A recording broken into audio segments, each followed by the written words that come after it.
The past couple of weeks, we were like, is this NBA trade deadline going to be as fun as it was in previous years? Like, Halliburton and Sabonis last year, James Harden, Kristaps Porzingis all got traded, and we've had our Zach LaVine rumors, our Pascal Siakam rumors, but we're like, there's not going to be a top star traded. The top one's going to be OG Anunoby. Well, Kyrie Irving said, hold my beer. A couple hours ago, Woj and Shams came out with the report that Brooklyn Nets star Kyrie Irving has requested a trade from the Brooklyn Nets because they couldn't agree on a contract extension because Kyrie Irving is a free agent at the end of the season. We all thought that he was going to get traded last year. There was a lot of drama surrounding Kyrie Irving and the Brooklyn Nets. There was a lot of drama to start this season. Surprised they've come this far, and the Nets at one point looked like they could win the NBA championship. KD was playing the best basketball he has in the last couple of seasons. Kyrie Irving was playing great and being on the floor. Nick Claxton has emerged as a top defensive center in the league, and they have still plenty of good role players surrounding those top two guys.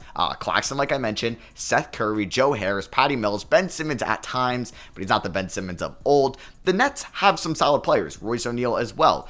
But yeah, Kyrie Irving said, if you're not going to agree to pay me probably $200 million over the next 4 to 5 seasons, I don't want to be here. And maybe this is a good thing. Maybe Kyrie did the Nets a favor because, I don't know. Like, the Nets could have won it all with Kyrie Irving, but now that he told him this, that I probably wasn't going to re-sign with you guys anyway, you can get at least something for me. But I think people need to pump the brakes on what Kyrie Irving is going to go for. Kyrie Irving is a pending free agent, so you have to trade for him and then commit probably $200 million to Kyrie. And Kyrie has had his off-the-court, his on-the-court drama for the past couple of years. His last year in Boston had some drama to it, and then his first couple of years in Brooklyn. He helped that Nets team go to the playoffs in the bubble year that KD was out the full season, and then the Kyrie didn't get vaccinated, so he couldn't play in home games in New York. There was the anti-Semitic stuff of all that drama in the start of this season.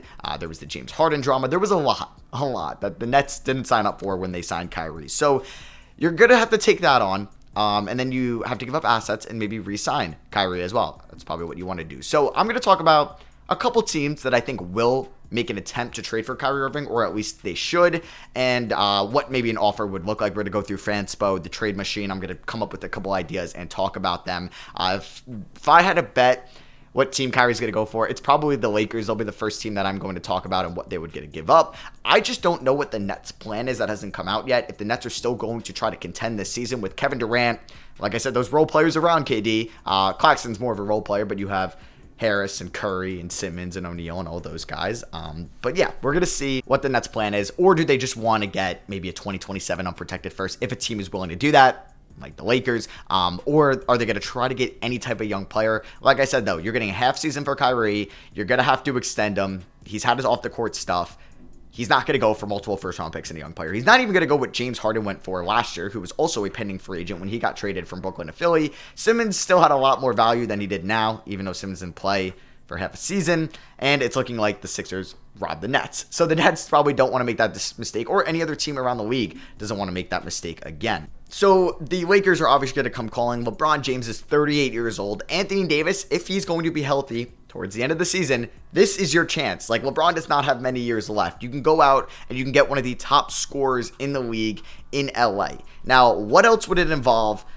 I'm not really sure. I think the Lakers are desperate enough to give up a 2025 7 or 9 unprotected first. I mean, Kyrie Irving is how old? He's 30 years old. You would think the Lakers, if Kyrie under LeBron, which I think he would probably get his act together. I mean, I don't think Kyrie's been that bad as of late. It's Kyrie now, so it's all going to get drawn out or blown out to proportion. So I don't know. Say they gave up the 2025 unprotected first to Brooklyn, and then maybe they sprinkle in like a Max Christie, right? So you're getting a young player that was a high second round pick. You're swapping Russ for Kyrie. This doesn't even work because, okay, so the Lakers can't even trade that 2025 first. I apologize because you know why? They don't have their 2024 first. So yeah, it's got to be that 2027. So boom, this was a trade that would have to get it done because the Lakers would have to give up Russell Westbrook. And then this is the whole thing for the Nets. Would they buy out Russ, or they're pairing up Russ and KD again, which is a head scratcher in its own right. But for the Nets, you're like, all right, he's leaving us at the end of the year. We get Russ and Ben Simmons on the same team. Oh my God. I mean, you can still convert him to a 6-man type, and then Patty Mills is your starting point guard for the rest of the year. You're basically punting on this season. This could also spiral into Kevin Durant getting traded, which has brought up the Warriors and the Suns rumors. But we're not going to talk about that in this video until that report comes out. But yeah, this helps the Lakers out because you can have a Kyrie Irving, you can have an Austin Reeves, Hashimura, LeBron AD, or LeBron AD, Thomas Bryant, closing 5. That's a really good team. That's an elite team because you have 3 top 30 guys, Kyrie closer to 30. You have 2 top 10 guys or borderline top 10 in LeBron and Anthony Davis. The Lakers are in the play-in tournament. Like, you can think that they would shoot up to a top 6 seed in the Western Conference given they stay healthy. The West is super competitive this year, so they're only like 3 or 4 games out of like the 5th, 6th seed, which they would avoid the play-in tournament. And you know what? I think this would help out Pelinka a lot. I think Kyrie requesting a trade has really salvaged or can salvage Pelinka's reputation and image there in LA, because you know what, this isn't that risky. Like, I don't think it is. Like, you're the LA Lakers at the end of the day. In 2027, that's a long time from now. That's 4 years. You could still have AD, you could still have Kyrie. LeBron will probably be gone, but you're still the Lakers, like I said. So you're still going to be a big market team that can sign some guys. They've done it in the past. They've traded for guys. It's not like the Knicks where it's like, oh, the Knicks need their cap space, or the Knicks like could always sign somebody. No, the Knicks never do, but the Lakers do. So I wouldn't really be worried about giving up this 2027 first or Christie or Russ. Like, I don't think Max Christie at best is like a good 3-and-D guy. Like, you're not going to lose sleep over trading Max Christie. I don't think he's going to turn into a top 25 guy in the league one day. Russ, they've been trying to trade Russ for the last year, basically, since like maybe the first game he's played for the Lakers. So this trade would make sense. I think for the Lakers, you would do this in a heartbeat. If no other team is willing to give up a first-round pick, I'm going on the phone. I'm like, all right, we'll give you the 2027 unprotected first, half a season of Kyrie. I think the Nets would be silly to say no to that because that pick can still have some value down the line. As for the Nets, it's really of like, okay, no other team is offering us a first. Like, Max Christie is a young player we would take. Russ, I don't think you could flip. You're definitely not being able to flip Russ, so you're probably either buying him out or rolling with him. You might as well roll with it if KD and him will get along. If not, you want to please KD over pleasing Russ. So if KD's like, I don't want to play with Russ, you buy him out. It is what it is, and Russ can sign with some other team that he can get minutes on. So this is probably the first trade that's going to come to everybody's mind, Kyrie to LA. But yeah, another LA team that I think is maybe even more desperate than the Lakers to go out and trade for Kyrie Irving can offer, I think, a much better package than the Lakers. So I don't even know if they would have to include a first round pick. Could be multiple seconds. This is just throwing out there the Clippers idea. So the Clippers have so many veterans that the Nets could want, that could make the money work, that can help the Nets stay at least competitive in these. If they don't want to completely punt on this year, which you are, I think, if you're trading Kyrie for Russell Westbrook, you could still get good veterans back in return for Kyrie. Maybe it's not even Luke Kennard, right? Maybe it's Reggie Jackson, so you're getting a point guard back, or it's John Wall. You're getting back Norman Powell, who's a good scorer for you and one of the more underrated guys in the league. And maybe it's not Luke Kennard. Maybe it's Terrence Mann. And maybe it's not even a first-round pick. So, like, maybe, say, theoretically, the Clippers are like, all right, we won't give you any picks because, like, 2028, we already give our picks to the Thunder. We can give you, I don't even know. Actually, this probably wouldn't even work money-wise. But, oh, it does work. Okay, so, yeah, we can give you Reggie Jackson, Norman Powell, and Terrence Mann. They would have to agree to that any day of the week. And like I said, the Clippers got to be pretty desperate. I have no idea how Kyrie, George, and Kawhi would work. Probably not, but it gives you at least a safety blanket in case Kawhi or Paul George gets hurt, which it tends to happen, especially closer to the playoffs. And then you can have Paul George and Kyrie. You could have Kyrie and Kawhi if one of those guys do go down. You can keep Zubats in this. You keep Morris and Batum, and you could build a pretty solid roster still for this season. And if you win a title this year, the Paul George trade, signing Kawhi, it was all worth it. If you don't win one with this core and they get older and they leave and you're bad and you don't have your draft picks, boy, it's going to be one of the biggest failures of the 21st century. So you go out, you get Kyrie, you go all in this year, that's fine. I'm not saying that this is what it would get done. This might even be too much for Kyrie. Like, I'm probably overvaluing him here. Maybe it doesn't even need to be Norman Powell. Maybe it could be Terrence Mann because the Nets value man for the future.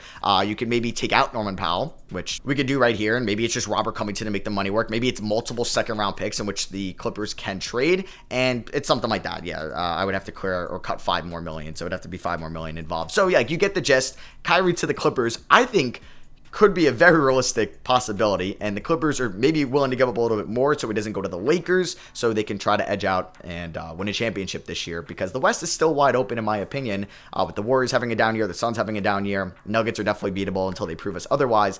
So yeah, the Clippers could make this type of move, go all in. Kyrie can't dictate where he's going to go. He's probably going to play wherever he goes, and maybe that's for the Clippers. Or hey, maybe Dallas is like, we got to get Luka some help, right? Let's go out and get Kyrie Irving, and then maybe you think Kyrie Irving can just replace Dinwiddie in that role, and you flip Dinwiddie for something else. I mean, I think this is a lot to give up. The Nets or the Mavericks did say that they would give up Finney-Smith for a star player, and that could be Kyrie Irving. I think this is a lot. I'm just throwing out the idea of Kyrie going to Dallas. Christian Wood might get traded. Maybe Dorian Finney-Smith doesn't even have to be involved in this trade because the Nets would value getting back Christian Wood to help them this year, and maybe they can get a first from Dallas. So, like, say you take out Dorian Finney-Smith, and you probably have to throw in Dwight Powell to make the money work. The Dallas Mavericks do have their first-round picks going forward. Maybe it's a 2025. I don't know, top 10 protected first round pick, right? Like, you're giving up a decent amount, more than I think the Lakers can offer. Maybe they do this trade. Or maybe the Nets do value that pick a little bit more, and I'd even trade that pick. But yeah, you throw a first round pick in here, and that could be a possibility because the Nets can still try to compete this year with Christian Wood, adding Dwight Powell, Reggie Bullock for some shooting. Maybe you move Seth Curry or Joe Harris. And yeah.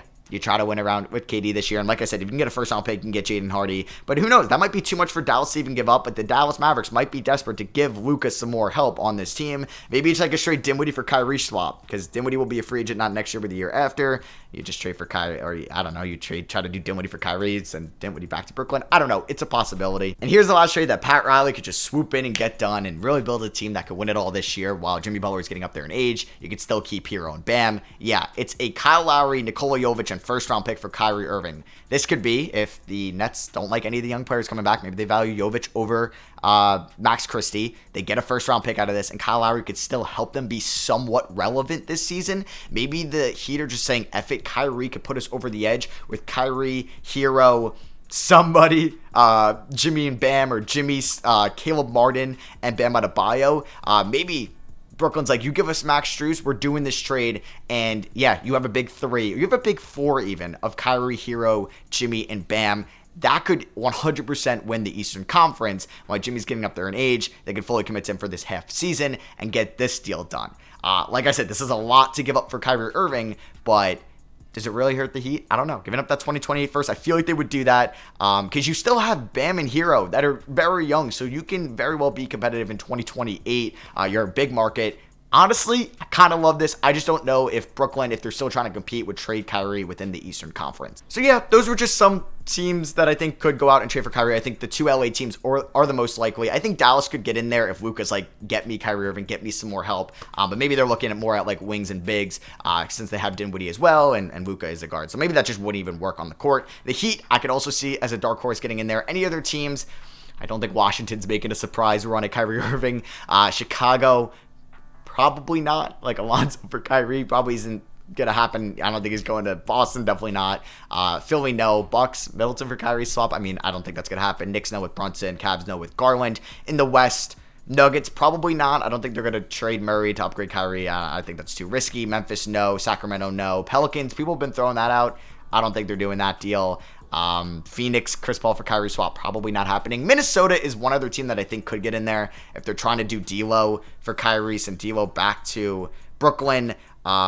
They don't really have any firsts from the Gobert trade, but maybe they could throw in Wendell Moore, who could have some value. Maybe they throw in Naz Reid if they weren't going to pay him, and the Nets could value that. So yeah, I hope you guys enjoyed my reaction to the Kyrie Irving news. Let me know where you think Kyrie Irving is going to go in the description below. Also, make sure you're subscribed to the Just Ballin newsletter. Link in the description, justballin.net, where you get a newsletter in your inbox, email inbox, every day, Monday through Friday in the morning, everything NBA related, your box scores, general news, reports, rumors, injury updates, college stuff, stat leaders, NBA on this day in history, all that. Link to that is in the description. Also, make sure you follow me on Twitter. Link in the below. You'll get all my trade rumor thoughts over there. I love you guys. I'll catch you on the next one. Peace.